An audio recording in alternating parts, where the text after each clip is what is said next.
Hello everyone. तो यहाँ पर समझ लेते हैं मार्केट ने कैसे काम किया है कल के दिन। देखिए कल के दिन क्या किया है मार्केट ने कि गैप अप ओपनिंग होने के साथ में ब्रेकआउट हुआ।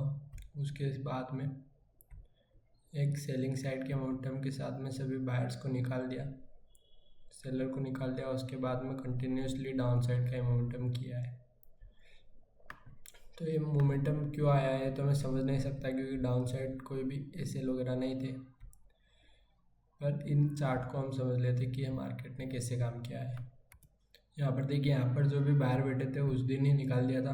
उसके बाद में यहाँ पर जो भी बाहर बैठे हुए थे उनको कल मार्केट ने पूरी तरह से निकाल दिया है। कोई फर्दर न्यू बायर्स आए होंगे उनको भी निकाल दिया है। यहाँ पर डाउन साइड में हेवी पोजीशन बन रही है, लेकिन यहाँ पर 50,000 के डाउन साइड में क्लोजिंग दिया है। तो यहाँ पर हम किस टाइप के सेटअप को फाइंड आउट करने की कोशिश करेंगे, बैंक साइड के सेटअप को हम फाइंड आउट करने की कोशिश करेंगे। यहाँ पर जो भी बायर बैठे हुए हैं वो कम है एज कंपेरिजन टू सेलर, क्योंकि यहाँ पर जो भी सेलर है वो इसका रेजिस्टेंस लेकर बैठे हुए होंगे कि यहाँ पर रेजिस्टेंस है, इसके ऊपर एसएल रख लेते हैं। 50,000 के ऊपर एसएल रख लेते हैं। 50,000 से भी यहाँ पर रेजिस्टेंस ले रहा है, तो इस वजह से यहाँ पर सेलर ज़्यादा है। एंड यहाँ पर जो भी लास्ट में सेलर आए थे उनको निकाल दिया है। तो यहाँ पर कुछ बायर भी बैठे हुए होंगे, तो लेकिन हमें उनको टारगेट करने की ज़रूरत नहीं है, क्योंकि यहाँ पर सेलर ज़्यादा बैठे हुए हैं, बायर कम है। और ऐसा ही निफ्टी के अंदर भी हुआ है। अच्छा खासा एक सेलिंग आया। यहाँ पर जो भी सेलर है वो अच्छे खासे प्रॉफिट में, हम उसे डायरेक्टली टारगेट नहीं कर सकते हैं। यहाँ पर जो भी सेलर आए थे उनको यहाँ पर निकाल दिया है।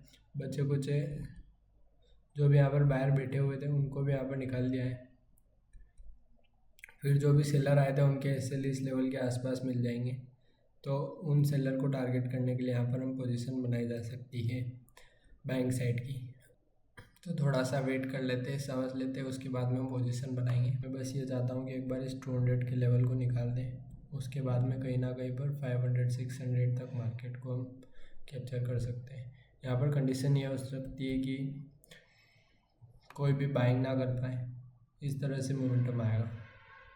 जैसे निफ्टी रेजिस्टेंस ले रहा है, बैंक निफ्टी ब्रेकआउट कर रहा है, तो यहाँ पर एक ब्रेकआउट फेलियर जस्ट दिखा दे कि ब्रेक डाउन हो रहा है। उसके बाद में यहीं कहीं पर हम बाइंग करके एक अच्छी खासी पोजीशन को कैप्चर कर सकते हैं। यहाँ पर पोजीशन बना सकते हैं, कोई प्रॉब्लम होने वाली नहीं है। तो यहाँ पर हम पोजीशन बनाएंगे। यहाँ पर हमारा 70 पॉइंट का एसएल रहने वाला है एंड 70 to 90 पॉइंट्स का हमारा यहाँ पर प्रॉफिट रहने वाला है। रेजिस्टेंस से रेजिस्टेंस ले रहा है निफ्टी एक्यूरेट। उसके बाद में सेलिंग साइड में आने की कोशिश कर रहा है। बैंक निफ्टी क्या कर रहा है कि अपने रेजिस्टेंस को तो ब्रेकआउट कर दिया था, लेकिन एक और यहाँ पर रेजिस्टेंस है, सबको दिखाई दे रहा होगा। साथ में 50,200 के लेवल का ब्रेकडाउन करा। उसके बाद में हमने करीब रिट्रेसमेंट के बाद में पोजीशन बनाई। रिट्रेसमेंट के साथ में पोजीशन क्यों बनाई मैं बताता हूँ आपको कि ये क्लोजिंग प्राइस है, क्लोजिंग प्राइस से हाई लिया। यहाँ पर कितना लेवल हो रहा है 0.5, तो मैंने देखा कि यहाँ तक रिट्रेसमेंट कर सकता है मार्केट 0.5 या 0.6। तो इसके अकॉर्डिंग हमारा यहाँ पर कितना पॉइंट्स का लो डाउन साइड आ जा सकता है 120 पॉइंट्स के आसपास। ये देखकर हमने यहाँ पर पोजीशन बनाई थी। तो अभी तो हमारी साइड ही मोमेंटम है, कुछ प्रॉब्लम वाली बात नहीं है। मार्केट क्या करेगा कि और डाउन साइड आएगा, ब्रेक डाउन करेगा, ये तो हमने सोचा ही नहीं था, लेकिन ऐसा करता है तो फिर हम क्या कर सकते हैं। यहाँ पर से जो दिख रहा है कि बड़ी बड़ी कैंडल बना के किसी को भी एंट्री नहीं करने देगा मार्केट और निकल जाएगा। अगर इस तरह से कैसे कुछ करता है तो यहाँ पर प्रॉफिट होगा। अगर सबको पता है कि यहाँ पर बाइंग करनी है तो फिर किसका प्रॉफिट होगा। देख लेते हैं 5-10 पॉइंट और अगर मार्केट निकाल दे। यहाँ पर जस्ट ये एक स्पैक बताया हुआ था, यहाँ पर हमें प्रॉफिट नहीं मिला था।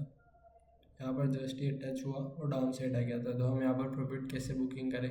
हम यहाँ पर 70 पॉइंट्स का पूरा लॉस बुक करते, तो यहाँ पर हम 65-60 पॉइंट के आसपास में कैसे प्रॉफिट बुकिंग करें। अगर 80 पॉइंट्स भी हो 90 पॉइंट्स भी हो तो फिर भी ठीक है कि हम प्रॉफिट बुकिंग कर लेते हैं। यहाँ पर हमारा ट्रेलिंग एसएल होने वाला है 50 पॉइंट्स का, और यहाँ पर टेकआउट हो जाता है तो यहाँ पर टारगेट में हमारा मिलने वाला है तो चलिए यहाँ पर निकलते हैं। आज के लिए बस इतना ही, धन्यवाद। यहाँ पर ये भी बात कर लेते हैं, यहाँ पर सेलिंग आए तो क्या हम इसे पता नहीं लगा सकते थे? पता लगा सकते थे। मैं जस्ट यहाँ पर थोड़ा और निकलने का वेट कर रहा था ताकि हमारा पॉइंट्स कैप्चर हो जाए। और यहाँ पर कैसे हम पता लगा सकते थे, मैं बताता हूँ आपको कि निफ्टी ने क्या किया है। जब ये रिट्रेसमेंट किया था तो रिट्रेसमेंट के बाद में एक डाउन साइड तक का हमने कैप्चर कर लिया। तो यहाँ पर क्या किया है मार्केट ने अभी कि एक 0.5 का रिट्रेसमेंट लिया है। 0.5 का रिट्रेसमेंट यानी ट्रेंड बहुत फास्ट है, सेलिंग बहुत फास्ट है। और अगर 0.6 का यानी ट्रेंड बहुत लंबा है, इसलिए यहाँ पर धीरे धीरे मोमेंटम करेगा। और 0.5 यानी फास्ट मोमेंटम करेगा। ये डिफरेंस है। और निफ्टी बैंक में भी देखिए यहाँ पर क्या किया है कि 0.6 यानी ऊपर के जो भी सेलर है वो निकल चुके हैं। इनके निकलने के बाद में मार्केट ऊपर क्यों जाएगा? 0.6 तक तो आ सकता था। मैं इसके लिए बैठा हुआ था कि इसका ब्रेकआउट कर दो और यहाँ तक आ जाए। यहाँ तक नहीं आया, यहाँ पर ब्रेकआउट हुआ। 0.6 के आसपास से रेजिस्टेंस लेकर यहाँ पर डाउन साइड गिर गया। यहाँ पर इतना वेट किया तो यहाँ पर बहुत सारे बायर को बिठा दिया, डब्ल्यू पैटर्न बना दिया। उन सभी को एक ही झटके में निकालते हुए यहाँ पर डाउन साइड आ चुका है।